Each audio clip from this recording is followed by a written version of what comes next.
રાજ્યની અંદર આજે ટેકાના ભાવે મગફળી લેવાનો પ્રારંભ સરકારે કર્યો છે।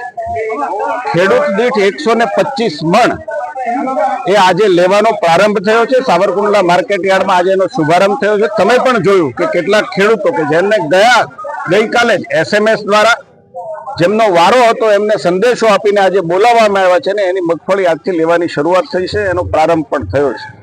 રાજ્ય સરકારે કમોસમી વરસાદને કારણે થયેલી ભાવેરેક માલની ખુવારીને કારણે 10,000 કરોડ રૂપિયાની માતબર રકમનું એક ઐતિહાસિક પેકેજ પણ ખેડૂતને સહારો આપવા માટે આપ્યું છે। સાથે સાથે 15,000 કરોડ રૂપિયા જેટલી માતબર રકમથી ખેડૂતને રાહત મળે, પોતાએ પકવેલા માલનો યોગ્ય ભાવ મળે, એટલા માટે આ ખરીદીની શરૂઆત આજે મળી છે ને એમાં ગુજરાત રાજ્ય પ્રથમ છે। એ વાતનો મને આનંદ છે કે જે પારદર્શક રીતે ખરીદી થાય છે એમાં પણ હું આ કમિટીની અંદર દેશભરની કમિટી જે છે એમાં બેસું છું એટલે મને ખબર છે કે ગુજરાતે હંમેશા અવ્વલ નંબર રહ્યું છે।